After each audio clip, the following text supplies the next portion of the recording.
नमस्कार दोस्तों, आज हम देखेंगे यूपी पीसीएस से कुछ क्वेश्चंस, कुछ नोट्स जो कि यूपी पीसीएस में महत्वपूर्ण आते हैं राष्ट्रपति के चैप्टर से।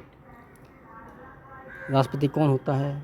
भारत का संवैधानिक प्रमुख, नाम मात्र का प्रमुख, वास्तविक शक्ति प्रधानमंत्री व मंत्रिपरिषद के हाथ पास होती है। ये आर्टिकल 74 में है। चुनाव अप्रत्यक्ष होता है। इसका इलेक्टोरल कॉलेज द्वारा किया जाता है। इसमें शामिल हैं लोकसभा के निर्वाचित सदस्य, राज्यसभा के निर्वाचित सदस्य, राज्यों के विधान सभाओं के निर्वाचित सदस्य, केंद्र शासित प्रदेश, दिल्ली प्लस पुडुचेरी के एमएलए। इसमें जो शामिल नहीं है वो ये हैं राज्यसभा, लोकसभा के नामित सदस्य, विधान परिषद, केंद्र शासित प्रदेश के मनोनीत सदस्य। मूल्यांकन एमएलए का वोट वैल्यू है राज्य की जनसंख्या बट डिवाइडेड बाई विधायकों की संख्या डिवाइडेड बाई 1000। 1971 की जनगणना के अनुसार संसद वोट वैल्यू कुल एमएलए वोट डिवाइडेड बाई कुल सांसद इक्वल टू प्रति एमपी का मूल्य।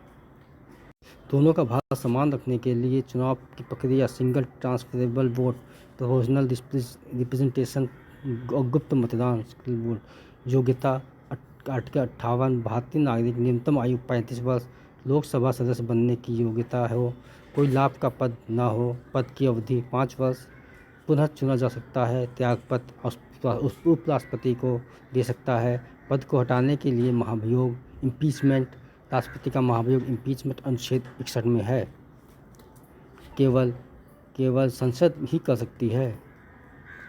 अगर संविधान का उल्लंघन किया है, प्रक्रिया पहले 1/4 सदस्यों द्वारा 14 दिनों की नोटिस सदन द्वारा 2/3 बहुमत, फिर दूसरा सदन भी 2/3 बहुमत से पास करे तब हटाया जा सकता है। राष्ट्रपति के कार्यकारी अधिकार पीएम नियुक्त करते हैं। मंत्रिपरिषद की नियुक्ति, राज्यपाल की नियुक्ति, यूपीएससी, कैग, सीजेआई आदि की नियुक्ति करते हैं। मुख्य सचिव की और उच्च अधिकारी की भी नियुक्ति करते हैं। विधायी अधिकार, संसद का सत्र बुलाना या स्थगित करना इसके अधिकार क्षेत्र में आता है।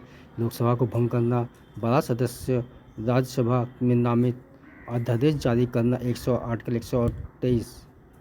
बिलों पर हस्ताक्षर करना। वित्तीय अधिकार, बजट राष्ट्रपति की अनुशंसा, मनी बिल राष्ट्रपति की अनुशंसा पर प्रस्तुत वित्तीय स्थिति का निर्धारण। न्याय अधिकार, क्षमा याचिका, आर्टिकल 72, मृत्युदंड, कोर्ट मार्शल, केंद्र में कानून में अपराध, राष्ट्रपति के पास दया, दंड, निलंबन, माफी, दंड में बदलाव, स्थगन। सैन्य अधिकार, भारत के सर्वोच्च सेनापति युद्ध एवं शांति की घोषणा पीएम की सलाह पर। राष्ट्रपति की विवेक शक्तियाँ बहुत महत्वपूर्ण, अक्सर यूपी पीसीएस में पूछे जाते हैं। केवल 3 स्थितियों में सीमित विवेक अधिकार शक्तियाँ। यदि कोई पीएम बहुमत साबित न कर पाए या सरकार गिर जाए और वैकल्पिक सरकार ना हो, कोई मनी बिल पास स्पीकर ना माने, राष्ट्रपति वापस नहीं भेज सकता। अध्यादेश, आर्टिकल 123, संसद सत्र में न हो, तत्काल आवश्यकता हो, लोकसभा राज्यसभा दोनों रख सकते हैं। 6 सप्ताह तक प्रभावी जब संसद बैठक करे, न्यायिक समीक्षा योग्य। अध्यादेश 123 आर्टिकल में संसद सत्र में न हो, तत्काल आवश्यकता हो, लोकसभा राज्यसभा दोनों रख सकते हैं। 6 सप्ताह तक प्रभावी जब संसद बैठक करे, न्यायिक समीक्षा योग्य। धन्यवाद।